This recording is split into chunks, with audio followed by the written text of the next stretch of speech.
अब यहाँ पे जो भी फ्लूइड फ्लो कर रहा है ना, उसके अंदर मतलब उसके अंदर आपके पास जो है वो फ्रिक्शन मौजूद है। तो उसके अंदर फ्रिक्शन मौजूद होने की वजह से आपके पास क्या इफेक्ट आएंगे, हम वो एनालाइज करेंगे इस चैप्टर के अंदर। सही है। अब यहाँ पे सबसे पहले बात ये बताई गई है कि अगर हम यहाँ पे देखें तो ये कुछ जनरल इक्वेशंस हैं। ठीक है। ये भी हम न्यूमेरिकल में देख लेते हैं किस तरीके से लग रही है। ठीक है। इनमें से एक ना ये वाला रिलेशनशिप आपको याद करना है, S2 minus S1 is equal to CP ln T2 upon T1 minus R ln P2 upon P1। P2 pressure है, P1 भी प्रेशर है। अब यहाँ पे देखो होता क्या है कि आपके पास ये इक्वेशन बेसिकली आई कहाँ से। अब यहाँ पे देखो कि सपोज करो कि ये जो मेरा एरो अभी यहाँ पे मैं इंडिकेट कर रहा हूँ, यहाँ से आपके पास ये एक क्या कह सकते हैं कि एक पाइप है या डक्ट है, उसके अंदर से फ्लूइड फ्लो कर रहा है। अब होगा क्या कि हमने यहाँ पे ना एक कंट्रोल वॉल्यूम को सिलेक्ट कर लिया, मतलब यहाँ से फ्लूइड इन हो रहा है और यहाँ से एग्जिट होगा। अब हमारे पास जो प्रेशर होता है ना, प्रेशर का जो नेचर होता है वो हमेशा कंप्रेसिव होता है।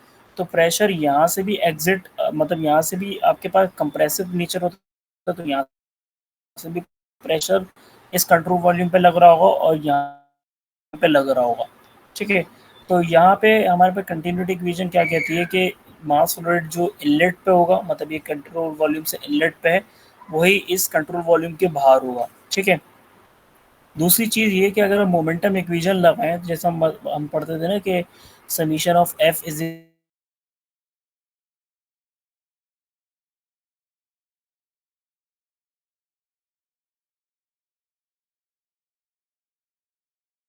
प्रेस। अबे बुरहान, तेरी आवाज नहीं आ रही सही से भाई, तू कहाँ पहुंच गया इतना? हम लोग बेसिकली क्या कर रहे हैं कि सपोज करो कि आपके पास ये एक पाइप है। सही है।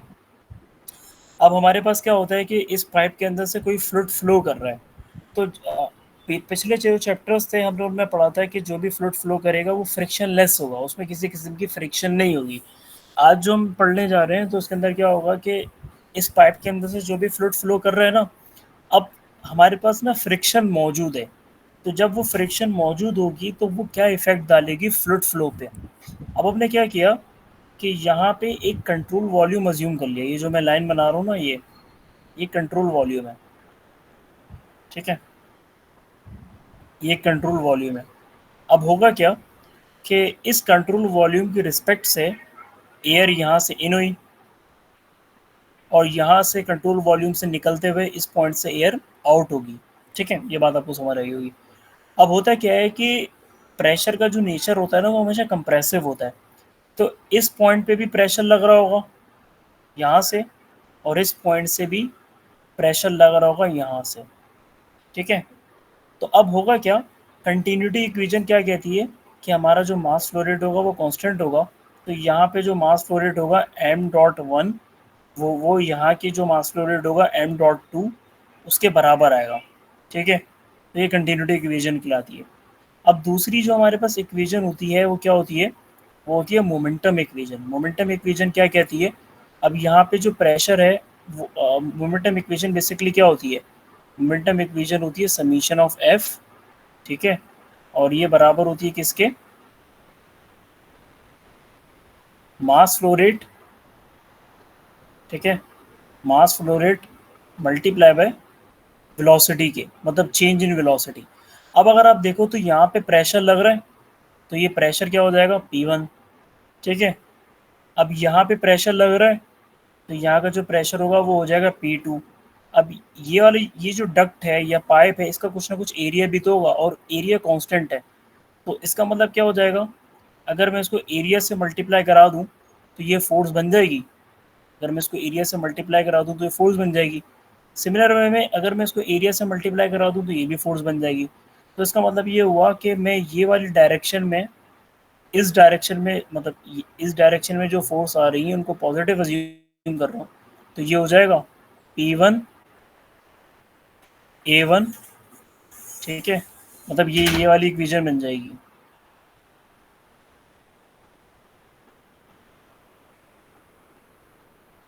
तो ये आपके पास ये वाली इक्वेशन बन जाएगी P1 A1, मतलब यहाँ से फ्लूइड इन हो रहा है, P1 A1। यहाँ से फ्लूइड आपका लीव हो रहा था लेकिन इस पर प्रेशर क्या लग रहा है P2 A2। ठीक है। तो P1 A1 मैंने अब ये वाली डायरेक्शन को पॉजिटिव एज्यूम करा, ये वाली डायरेक्शन को मैंने नेगेटिव एज्यूम करा, और फ्लूइड की जो डायरेक्शन है वो इस डायरेक्शन में फ्लो कर रहा है। तो फ्रिक्शन हमेशा मोशन के अगेंस्ट एक्ट करती है, तो फ्रिक्शन की डायरेक्शन इस डायरेक्शन में आ गई। तो ये वाली जो डायरेक्शन जा रही है मैंने उसको नेगेटिव एज्यूम करा है, तो ये हो जाएगा माइनस का एफ फ्रिक्शन, और यहाँ पे आपके पास क्या आ जाएगा M dot mass flow rate, और ब्रैकेट में आएगा V2 माइनस V1। ठीक है, तो मास फ्लो रेट जो है वो कांस्टेंट होगा, तो मतलब मास फ्लो रेट पॉइंट 1 पे पॉइंट 2 पे बराबर है, तो उसी को हमने बेसिकली सॉल्व कर लिया, तो हमारे पास ये यहाँ बन गया। वैसे इसको याद रखने की ज़रूरत नहीं है, आपको सिर्फ ये याद रखना है कि ये वाली इक्वेशन मोमेंटम इक्वेशन किस तरीके से एप्लीकेबल होगी। तो ये समझ आया कि किस तरीके से करें।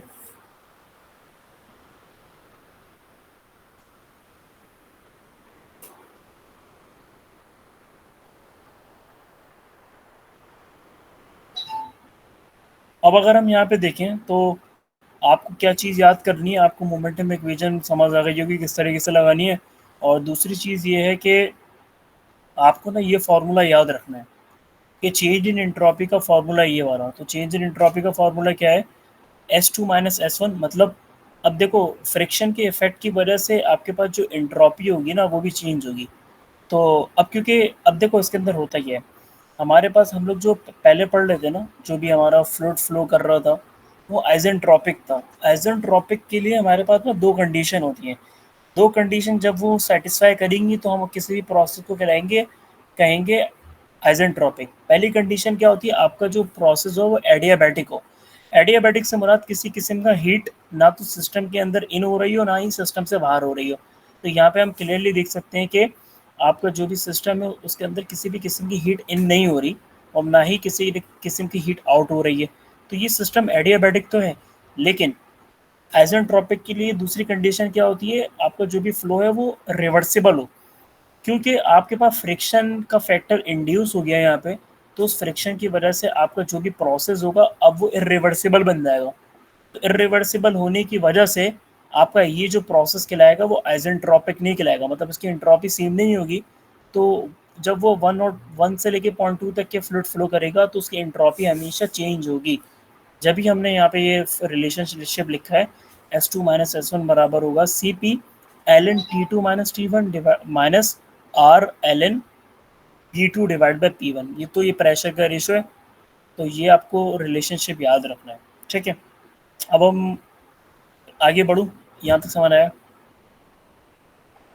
तो इसका मतलब क्या होगा कि फ्रिक्शन मौजूद होने की वजह से आपका ये जो फ्लो है जो कि डक्ट के अंदर फ्लो कर रहा है, ये एडियाबैटिक तो है लेकिन अब ये बन गया इरिवर्सिबल, और इरिवर्सिबिलिटी की वजह से एंट्रोपी हमेशा आपकी इंक्रीज करती है। तो ये एक कह सकते हैं आपके पास ये एक रीज़न भी आ सकता है। ठीक है, आगे बढ़ूँ। भैया हमने क्या बोल रहे हैं, फ्रिक्शन मौजूद होने की वजह से एडियाबैटिक बन गया, तो उसके बाद क्या बताया? मैंने बोला कि आइसेंट्रोपिक प्रोसेस हम जब कहते हैं दो कंडीशन पे, एक तो एडियाबैटिक हो, एडियाबैटिक से मुराद सिस्टम में ना तो किसी किस्म की हीट इन हो रही हो ना ही किसी किस्म की हीट आउट हो रही हो। और दूसरी चीज़ मैंने ये बात बताई कि आपका सिस्टम के अंदर अगर रिवर्सिबल है तो वो आइसेंट्रोपिक कहलाएगा, मतलब एडियाबैटिक और रिवर्सिबल दोनों होना चाहिए, लेकिन फ्रिक्शन की वजह से आपका सिस्टम इरिवर्सिबल हो जाता है।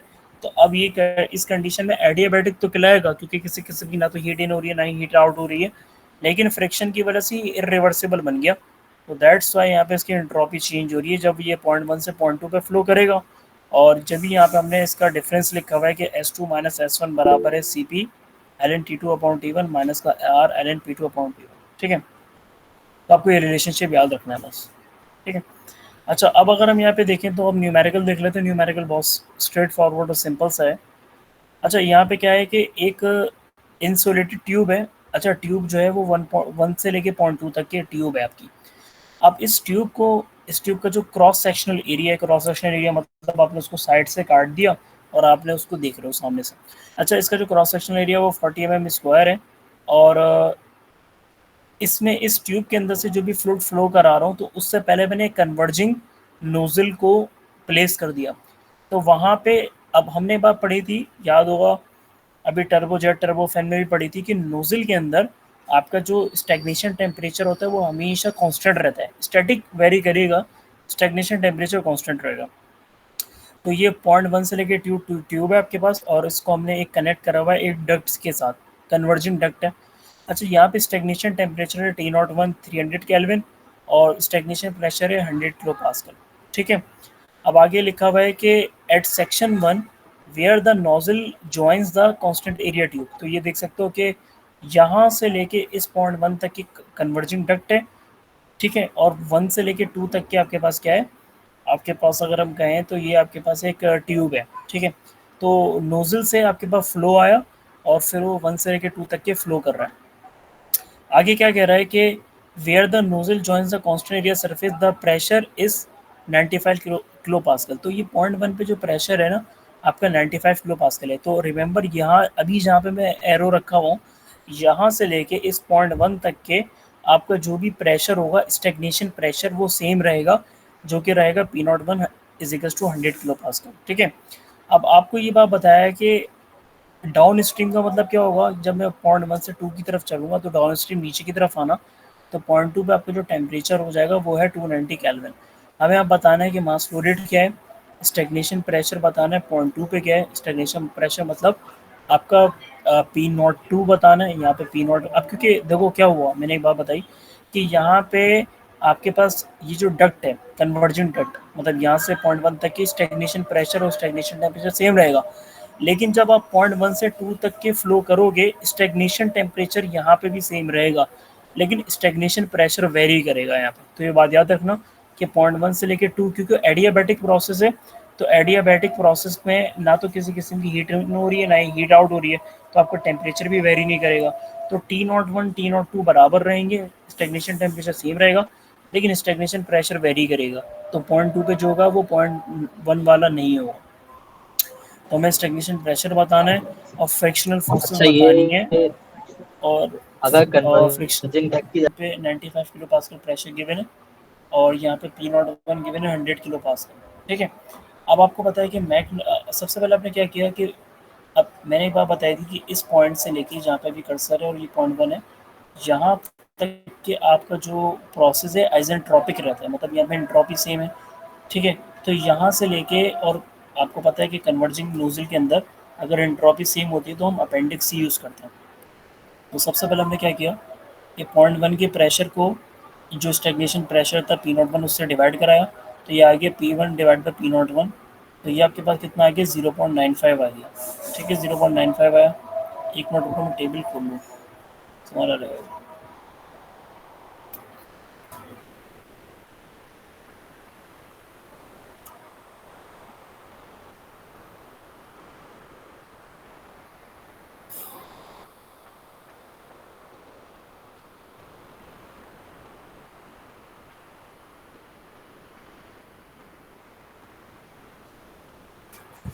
अब देखो यहाँ पर आप आए, अपेंडिक्स सी पर आए, अपेंडिक्स सी पे आने की वजह बता दी क्यों वजह है। ठीक है, अब अपेंडिक्स सी पे आपका जो मार्क नंबर था वो कितना था 0.95। अब यहाँ पर आप आए 0.95 पे है। अब जैसे आप 0.95 पे है, आपका 0.95 ये रहा, 0.95 पे है, आपने क्या नोट करा सबसे पहले, आप सॉरी, आपका जो आपने पी अपॉन पी नॉट निकाला था। ठीक है, पी अपॉन पी नॉट आपका कितना था 0.95। तो सबसे पहले आपको ढूंढना है 0.95 पी अपॉन पी नॉट में का है। तो आप यहाँ पे देख सकते हो कि समथिंग यहाँ पे लाई करेगा, ये रहा 0.9541 0.9506। तो 0.95 और 0.9506 करीब करीब है। तो यहाँ पे आपने मार्क नंबर देखा वो कितना है 0.27 आ गया। तो आपको ये बात पता चल गई, ये जो कन्वर्जेंट डक्ट है ये एज अ नोजल एक्ट कर रही है। ठीक है ना, क्लियर है बात। फरहान, ये बताना टेबल का कैसे पता चल जाए कौन सा इस्तेमाल करना है? यार यहाँ पे आपको बेसिकली कोई पैरामीटर पता नहीं था ना। तो पॉइंट 1 पे आपका स्टैटिक प्रेशर था 95 किलो पास्कल, स्टेगनेशन प्रेशर था। तो ये कन्वर्जिंग डक्ट है ना, तो यहाँ से लेके यहाँ तक आइसेंट्रोपिक रिलेशनशिप है, इंट्रोपी सेम रहेगी। तो हमने यहाँ पे जिस तरीके से चैप्टर 3 में यूज़ करते हैं तो अपेंडिक्स सी यूज़ करेंगे। तो यहाँ पे मैंने क्या करा, मेरे पास कोई क्लू नहीं है मार्क नंबर मैं 1 पे निकालूँ। तो मैंने क्या किया, एक तरीका क्या करा कि P1 को P01 से डिवाइड करा दिया। ठीक है, तो यहाँ पे 0.95 आ गया। जैसे ही 0.95 आया, अब मैं अपेंडिक्स सी पर आया। तो अपेंडिक्स सी पे यहाँ पे पी अपॉन पी नॉट है, इसका मतलब पी स्टैटिक है, पी नॉट जो है स्टेगनेशन है। तो यहाँ पे इसका जो रेशियो था वो 0.95 था, तो ये 0.9506 आया। अब इस 0.9506 पे मार्क नंबर नोट कर ले 0.27, तो मुझे पता चल गया कि कन्वर्जिंग डक्ट है। वैसे उसको तुम्हें जवाब मिल गया होगा इसका कन्वर्जिंग डक्ट कैसा है। तो ये 0.27 आ गया। उसके बाद हमने क्या किया कि इस पे ना सारी प्रॉपर्टीज़ को एवेलुएट कर लो। अब यहाँ पे आपने ये निकाल लिया T1 upon T not, T1 upon T not note करा। अब यहाँ पे क्या करा कि जब आपने यहाँ से प्रॉपर्टीज़ को एवेलुएट कर लिया तो आपके पास T1 अपॉन टी नॉट आ गया। तो आपने जो T1 निकाला वो आया 295.7 केल्विन। ठीक है। अच्छा, हमें सबसे पहले जो हमारा मेन मोटिव है वो मास फ्लो रेट निकालना है। तो मैं मास फ्लो रेट को कैसे निकाल सकता हूँ? मास फ्लो रेट के लिए आपके पास जो है, अब यहाँ पर अगर आप गौर से देखो तो यहाँ पे आपको एरिया दिया हुआ है 40 mm²। ठीक है। तो सबसे पहले हमने क्या किया कि T1 निकाला, T1 आ गया 295.7 केल्विन। उसके बाद डेंसिटी निकाली। अब डेंसिटी किसके बराबर होती है? मतलब प्रेशर बराबर होता है density times R multiply by T के, टेम्परेचर के। तो अरेंज कर लो, डेंसिटी बराबर हो जाएगी P1 डिवाइड बाई RT1, क्योंकि पॉइंट वन पे डेंसिटी निकालना है। तो P1 95 किलो पास्कल था, R2 87। देखो यहाँ पे किलो पास्कल में रख रहा हूँ, तो ये R की जो वैल्यू है गैस कांस्टेंट की, इसको भी जूल पर केजी केल्विन में रखोगे। और T1 आपको 295.7 गिवन था, तो आपने डेंसिटी निकाली, वो आ गई 1.119 केजी पर मीटर क्यूब। अब आपने क्या किया? अच्छा, इसके अंदर इन्होंने इन्होंने लिखा फॉर परफेक्ट गैस के लिए ये फॉर्मूला यूज होगा। अगर परफेक्ट गैस क्या है और ये अगर परफेक्ट गैस ना हो तो क्या यूज होगा? परफेक्ट गैस एयर होती है ना, परफेक्ट गैस एयर होती है। हर केस में आपके अंदर एयर ही आएगी। ठीक है। तो अगर आपके पास इन केस एयर नहीं आती, कार्बन डाइऑक्साइड गैस आती है, तो उसके लिए आर की वैल्यू चेंज हो जाएगी। ठीक है। तो ये सीन है। बाकी general gas formula equation same हमेशा, रहेगा। फार्मूला तो सेम रहेगा। जनरल गैस इक्वेशन हर गैस के लिए वैलिड रहती है, लेकिन उसकी जो आर की वैल्यू होती है वो डिपेंड करती है, तो वो चेंज रहेगी। अब क्योंकि एयर है तो यहाँ पे 287 आ जाएगी। अब हमें यार मुझे एक मार्क बात नंबर पता बताना था। बुरहान, ये जो बोलो। T1/T01 है, ये भी हमने मार्क नंबर 27 पे ही निकाला है, ये अपेंडिक्स मार्क सी से। नंबर हमने पॉइंट वन पे प्रॉपर्टीज़ को एवेलुएट करने के लिए, अब हमें पता है कि टेबल में स्टैटिक प्रेशर और स्टैग्नेशन प्रेशर का रेशियो होता है। ठीक है। अब हमारे पास हाँ पॉइंट वन पे कोई प्रॉपर्टी नहीं पता था। मतलब मैंने एक बात बताई कि यहाँ से लेके यहाँ तक तो आइसेंट्रोपिक रहेगा, एंट्रोपी सेम रहेगी, स्टैग्नेशन प्रेशर सेम रहेगा, स्टैग्नेशन टेम्परेचर रहेगा। प्लस ये कि पॉइंट वन से पॉइंट टू तक के भी आपके पास एडियाबैटिक प्रोसेस है, तो एडियाबैटिक होने की वजह से पॉइंट वन से पॉइंट टू तक के भी स्टैग्नेशन टेम्परेचर सेम रहेगा। तो इसका मतलब ये है कि अगर मुझे प्रॉपर्टीज़ को एवेल्यूएट करना है तो पॉइंट वन पे सिर्फ और सिर्फ मेरे पास P1 गिवन है। तो यहाँ से लेके यहाँ तक के मेरे पास कन्वर्जिंग डक्ट है, तो यहाँ पे मैं अपेंडिक्स सी यूज़ कर सकता हूँ। तो अपेंडिक्स सी में मुझे पैरामीटर निकालने के लिए मुझे कुछ नहीं पता था, लेकिन मुझे P1 पता था स्टैटिक प्रेशर, और P01 पता था। दोनों को सब्ट्रैक्ट कराया, P1 डिवाइड बाई P01, तो 0.95 आया। अब 0.95 के ऊपर जाके मैंने मार्क नंबर उठाया, वो 0.27 आया। और उसी 0.27 पे मैंने क्या किया, T1 अपॉन T01 निकाल दिया, जिससे मेरे पास T1 आ गया। ठीक है। सही है, यहाँ तक क्लियर है। अब यहाँ पे देखो हमारे पास हाँ हमें मास फ्लो रेट निकालना था। तो मास फ्लो रेट के लिए हमारे पास जो इक्वेशन होती है वो यही होती है। देखो, जो चीज़ मेरी रिकमेंडेशन ये है कि जो चीज़ आपको निकालनी हो ना, पहले उसका फार्मूला लिखो, ताकि आपको पता चल जाए कि आपको अननोन क्या क्या फाइंड आउट करना है। इससे आपका काम बचेगा, टाइम बचेगा। अब मास फ्लो रेट बराबर होता है, अब मास फ्लो रेट तो आपको पता है ना कि पॉइंट वन पे निकालो, पॉइंट टू पे निकालो, सेम रहेगा कंटिन्यूटी इक्वेशन के हिसाब से।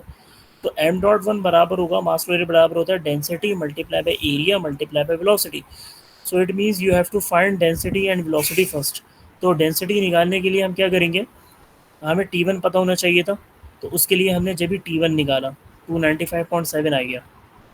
अब प्रेशर बराबर होता है density multiply bye R T के, पॉइंट वन पे निकाल लें तो डेंसिटी वन बराबर हो जाएगी P1 डिवाइड बाय RT1। तो P1 कितना आ जाएगा, 1.119 kg पर मीटर क्यूब। ठीक है। अब आपको वेलोसिटी निकालनी है, तो आप जानते हो मार्क नंबर बराबर होता है V डिवाइड बाय ए होता है गैमा RT1।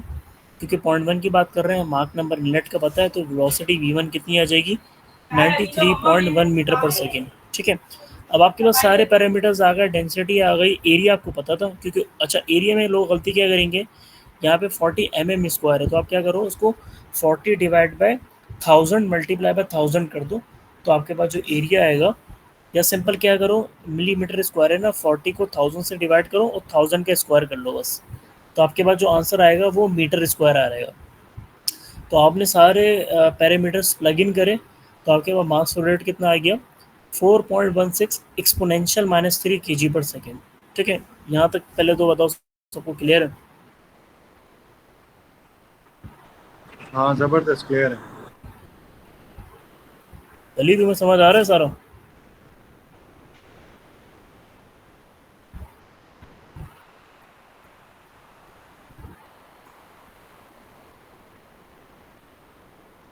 बताइए कि क्योंकि 1 से लेके 2 आपके पास अब ट्यूब है, अब ट्यूब होने की वजह से आप एडियाबैटिक है ना, मतलब ना तो आप किसी किस्म की हीट एनर्जी इन हो रही है ना ही आउट हो रही है। ठीक है, तो 1 से लेके 2 तक के आपके पास एडियाबैटिक है, तो दैट मीन आपका जो T01 होगा वो T02 के बराबर आएगा। यहाँ पे आपने जब भी लिखा कि T01 है, T02 के बराबर आ गया। अब T01 आपको गिवन था ना 300 केल्विन, तो T02 भी कितना हो जाएगा, 300 केल्विन हो जाएगा। सही है। अच्छा, दूसरी चीज़ आपको क्या निकालनी थी, स्टैग्नेशन प्रेशर निकालना था सेक्शन 2 पे। अब स्टैग्नेशन प्रेशर सेक्शन नंबर 2 पे कैसे निकालोगे, अब आपको T2 गिवन है 290 केल्विन, ठीक है, और आपको कोई पैरामीटर नहीं गिवन। अब आप क्या करोगे, आपको स्टैटिक टेम्परेचर गिवन है। अच्छा, स्टैग्नेशन टेम्परेचर आपको पता था कि T01 जो होगा वही T02 पर होगा। अब आपने क्या करा कि अगेन वही उल्टा काम करा, रिवर्स, T2 को डिवाइड कराया T02 से, आपके पास कितना आ गया, 0.9667। अब देखो होगा क्या, अब इस पॉइंट 2 से ऑनवर्ड जितना भी मैं आगे की तरफ जाऊंगा तो वो सारा का सारा क्या रहेगा, आपके पास आइजेंट्रोपिक रिलेशनशिप रहेगा। मतलब 1 से लेके 2 हमने एज्यूम करा हुआ है ना अभी कंट्रोल वॉल्यूम, तो इसके अंदर ही हम फ्रिक्शन के इफेक्ट दिख रहे हैं। तो पॉइंट 2 से सीधे हाथ की तरफ जितना भी मैं चलूँगा तो वो आइजेंट्रोपिक रिलेशनशिप रहेगा। तो जब भी यहाँ पे आप देख सकते हो कि हम अपेंडिक्स सी से गए, या फिर आप इसको दूसरा तरीका क्या है कि अगर आपने T02 is equals to T01 लिखा, ठीक है, तो यहाँ पे आपने वहाँ पे मार्क नंबर नोट कर लिया, और वो मार्क नंबर हो गया 0.41, ठीक है, 0.9667 पे T2 डिवाइड बाई T02 पे। ठीक है, अब आपने क्या किया, अब आपने बोला कि यहाँ पे A2 निकाला सबसे पहले, A2 आ गया 341.4, मतलब मार्क नंबर बराबर होता है ना V/A के। अब क्योंकि आपको V2 निकालना था तो वो बराबर हो जाएगा M2A2। अच्छा, A2 को इन्होंने सेपरेटली सॉल्व कर लिया, तो यहाँ पे A2 को ना इन्होंने सेपरेटली सॉल्व कर लिया, तो यहाँ पे आपके पास कितना आ गया, ये 341.4 आया, और आपने V2 कैलकुलेट करा वो आ गया 140 मीटर पर सेकेंड। अब अगर आप यहाँ पे देखो तो आपको बेसिकली P02 निकालना था। अब P02 के लिए आपके पास कोई क्लू नहीं है कि आप किस तरीके से पहुँचो, तो आपने क्या किया कि सिंपल क्या करा कि डेंसिटी निकाली सबसे पहले। देखो, हमें ये बात पता है कि यहाँ पे जो M2 आया था वो 0.41 आया था। अगर मैं 0.41 पे जाके प्रेशर रेशो निकालूंगा तो वो आएगा P2 डिवाइड बाई P02। अब क्योंकि मुझे P2 पहले से पता ही नहीं है, तो मैं P02 कैसे एवेल्यूएट करूँगा, तो P2 के लिए मुझे सबसे पहले ये फार्मूला लगाना पड़ेगा कि P2 बराबर हो जाएगा density multiply bye R multiply by T2। अब इसके लिए मुझे डेंसिटी निकालना पड़ेगी। अब डेंसिटी किस तरीके से निकालूंगा, यहाँ पे मैंने कंटिन्यूटी इक्वेशन लगाई हुई है, m.1 is equals to m.a2, तो मतलब raw A1 density A1 velocity 1 density 2 A2 V2।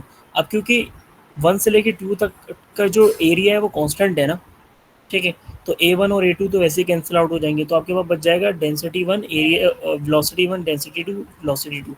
तो आपने अरेंज कर लिया, आपके पास डेंसिटी आ गई। अब जैसे ही डेंसिटी आई T2 तो आपके पास मौजूद था, आपने इसके लिए P2 के लिए सॉल्व करा, तो P2 आ गया 61.95 किलो पास का।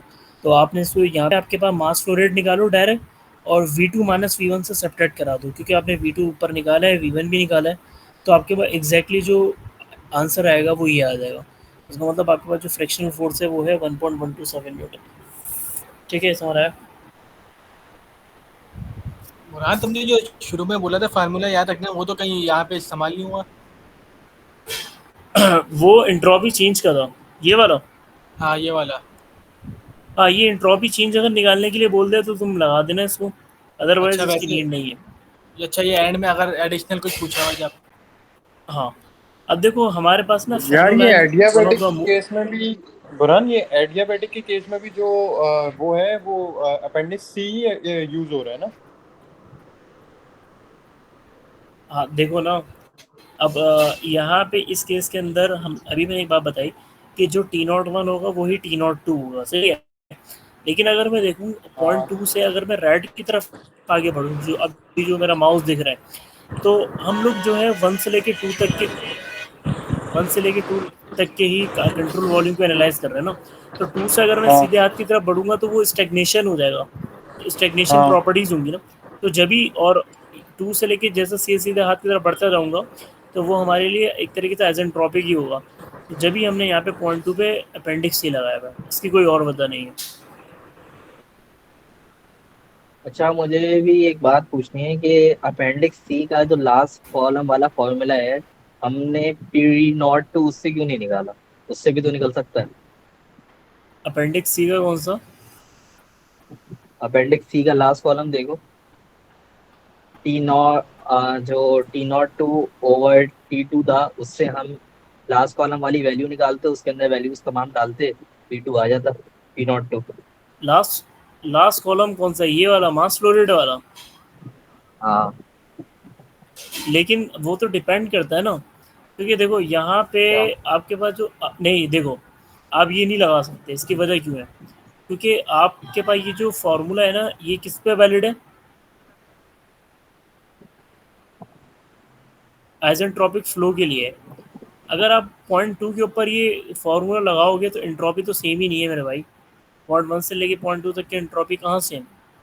क्योंकि यहाँ पे तो फ्रिक्शन फोर्स मौजूद है ना, तो एंट्रोपी तो हर बार ही चेंज होगी। अगर आप मास फ्लो रेट वाला फॉर्मूला लगाओगे तो आंसर गलत हो जाएगा, समझे? सही है, सही है। अगर अगर ये आप 0.1 पे लगाओगे तो सही रहेगा। अच्छा, अब यहाँ ओके पे सर। क्या होता है कि हमारे पास फेनोलाइन जो है वो one of the most important concept है, और ये पेपर में लाजमी आएगा, देखना। अब देखो फेनोलाइन का मतलब क्या है, अब इसको गौर से समझना। अभी यहाँ फेनोलाइन के अंदर क्या होता है कि यहाँ पे जो अभी मेरा कर्सर है ना, कर्सर से मैं अप, ये कर्सर अप स्ट्रीम है, तो अप स्ट्रीम से मैं डाउन स्ट्रीम की तरफ आ रहा हूँ। तो ये वाला जो फ्लो है ये सबसोनिक फ्लो है, और ये नीचे वाला जो फ्लो है वो सुपरसोनिक फ्लो है। अब होता क्या है कि सबसोनिक फेनोलाइन आपको बताता है कि फेनोलाइन ना एक बेसिकली ग्राफिकल रिप्रेजेंटेशन है, ये आपके पास ग्राफिकल रिप्रेजेंटेशन है।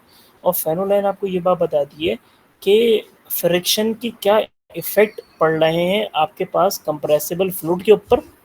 कांस्टेंट एरिया डक्ट के मतलब कांस्टेंट एरिया डक्ट है कोई, उसके अंदर कोई भी फ्लूइड फ्लो कर रहा है और वो फ्लूइड कंप्रेसिबल है, तो फ्रिक्शन की उस कंप्रेसिबल फ्लूइड के ऊपर क्या इफेक्ट पड़ेंगे जब जबकि वो जो फ्लूइड है वो एडियाबैटिक कंडीशन में हो, मतलब एडियाबैटिक कंडीशन में उसके में किसी भी किस्म का हीट ट्रांसफर ना हो रहा हो।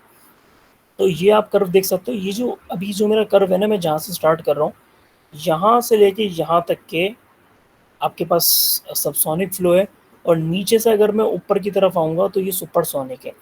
तो सबसोनिक फ्लो से अगर मैं स्टार्ट करता हूँ, मतलब फेनोलाइन आपके पास कॉन्सेप्ट आता है, जब जब फ्रिक्शन का जिक्र आएगा तो आपके पास फेनोलाइन का जिक्र आएगा, ठीक है।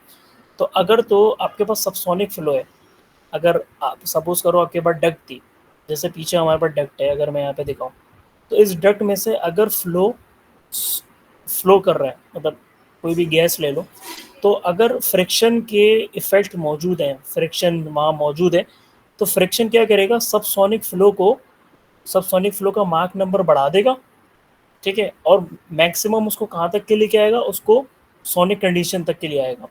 अब सपोज करो कि इसमें सुपरसोनिक फ्लो कर रहा है, तो आपका जो फ्रिक्शन फैक्टर है वो क्या करेगा, वो सुपरसोनिक से मार्क नंबर को कम करेगा और उसको वो कहाँ ले आएगा, सोनिक कंडीशन पे ले आएगा। तो सपोज ये हमारे पास एक डट थी, उसमें से कोई सबसोनिक फ्लो कर रहा था, तो जैसे जैसे वो आगे की तरफ फ्लो करता गया तो फ्रिक्शन ने उसका मार्क नंबर बढ़ाता गया। एक पॉइंट ऐसा आया जहाँ पे उसने मार्क नंबर 1 अचीव कर लिया, जहाँ पे अभी मैंने कर्सर रखा हुआ है। अब ये उस मार्क नंबर 1 से ज़्यादा अचीव नहीं कर सकता, ठीक है। अच्छा, नीचे से सुपरसोनिक फ्लो था, सुपरसोनिक फ्लो सपोज उस ट्यूब में फ्लो कर रहा है, तो अब फ्रिक्शन क्या करेगा, उसका मार्क नंबर डिक्रीज करेगा। एक पॉइंट ऐसा आएगा कि जहाँ पे वो सोनिक कंडीशन पर आ जाएगा, तो जब वो सोनिक कंडीशन पर आएगा, तो मैं अगर यहाँ से एक वर्टिकल लाइन गिराऊंगा तो सोनिक कंडीशन पे उसकी एंट्रोपी मैक्सिमम होगी। अब होता क्या है कि अगर मैं चाह रहा हूँ कि मैं मज़ीद सब सोनिक फ्लो से मेरे पास सोनिक कंडीशन में आ गए और सुपर सोनिक से भी सोनिक कंडीशन में आ गए। अब अगर मैं चाह रहा हूँ कि अगर मैं सब सोनिक फ्लो से सुपर सोनिक फ्लो में चले रहा हूँ आफ्टर सोनिक कंडीशन, या मैं ये कहूँ कि सुपर सोनिक से सोनिक कंडीशन में आने के बाद मैं सब सोनिक फ्लो में चले जाऊँ, तो इस केस के अंदर ये प्रैक्टिकली पॉसिबल नहीं है। आपका जो फ्लो होता है वो दूसरी फेनोलाइन पे शिफ्ट कर जाता है, जो कि आपको यहाँ दिख रही है। अभी मैं उसकी थोड़ी सी एक्सप्लेनेशन बाद में देता हूँ, तो कुछ आइडिया होगा कि फेनोलाइन क्या होती है। ये जो सारी चीज़ें लिखी हुई है ना, ये वही डिस्क्रिप्शन है जो मैं बता चुका हूँ, ठीक है। अच्छा, ये फार्मूला क्या है कि अब क्योंकि ऑब्वियस बात है कि यहाँ पे फ्रिक्शन के इफेक्ट मौजूद हैं, तो ये जो दूसरी स्ट्रीम लाइन बनी हुई है और ये मास फ्लक्स है, ये सब क्या है?